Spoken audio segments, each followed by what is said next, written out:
今日は外泊時の盆栽の水やり対策についてお伝えしたいと思います。盆栽を始める方がですね、一番心配されるのは水やり。特に外泊時に、どのように対策したらいいかというお問い合わせをよくいただいたので、今回の動画ではいくつかその対策をお届けできたらと思っております。まず1つ目が、浅いお皿の上に水を敷いて、その上に鉢の半分ぐらいまで水につけておく腰水という方法。それから2つ目は、大きめの鉢に土を入れてその上に小さい鉢を乗せておく二重鉢という方法。3つ目はあまり一般的な方法ではないんですけど、僕が独自に考えて普段使っている対策法なので、今日はご紹介できたらと思います。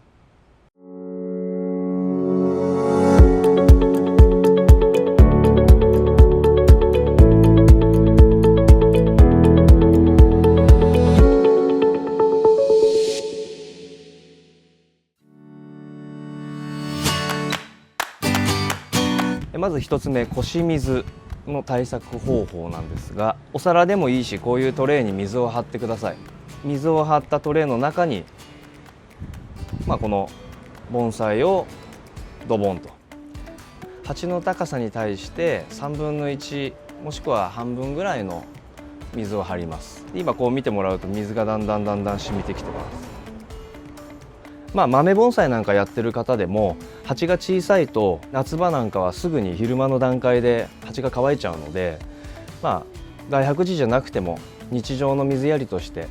こういう対策も一つ使えます。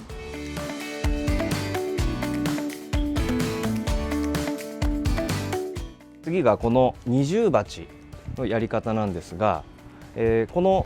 対策をしたい木の入っている鉢よりも一回りもしくは二回り大きい鉢を用意して、普通の、植える時と同じように赤玉土を敷いてください。そしたらその大きい鉢の上から対策したい木の鉢をこうやって重ねるだけです。まずこの上に置く対策したい鉢のこの中だともうすぐに水切れしてしまうので、さらにそれよりも大きな鉢を用意することによって、そこの鉢の中の水をこの子が吸い上げます。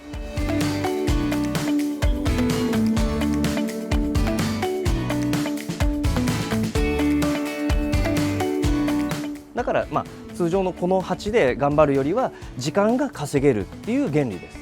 何日か外泊する場合なんかはこっちの下の鉢も乾いちゃうので、あまり長期にわたっての対策としてはお勧めできないです。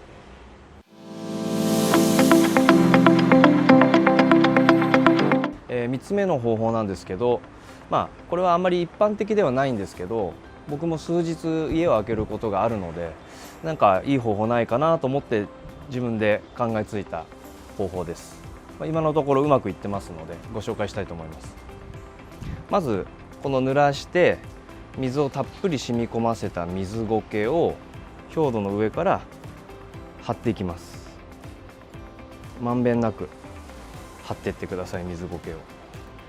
木の足元に隙間がないように細かく、水苔もちっちゃくちぎったりしてこう埋め尽くしてください。水苔で最後ちょっとこうギュッと押してあげるとくっつくので、この水苔を張った状態から普通にまず水やりしてください。中の土に水がまんべんなく行き渡るように、いつもよりも念入りに水をあげましょう。水をたっぷりあげた後に、上からラップを巻きます。鉢にピタッと巻くように、隙間がないように。でこのもう鉢の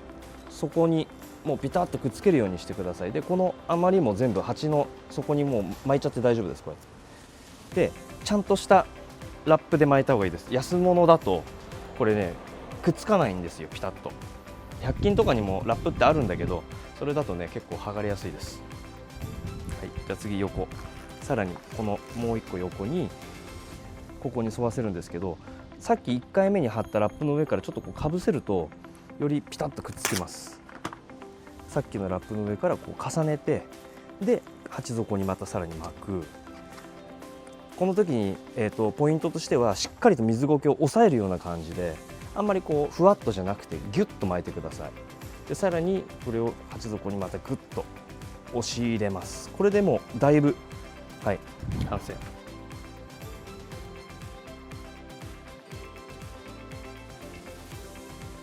このラップを巻いた状態で炎天下に置いてしまうと、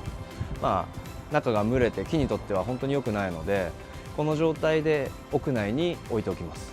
僕の場合は、レースのカーテン越しの窓際、比較的明るめのところに置いてあります。でこれはもうあくまで僕の場合なんですけど、今まで旅行だったりとかで5日から最長で1週間ぐらいはその状態で置いてありましたが、枯れたことは1回もないです。こんな感じでいろんな対策方法があります。盆栽を枯らす原因のナンバーワンが水やりです。プロの盆栽師さんだったり、盆栽園は必ず誰かがいて水やりができます。ただ僕らみたいに普段仕事してる人とか、それぞれのライフスタイルに合わせて水やりができない時のこういった対策方法も皆さんいろいろ試してみてください。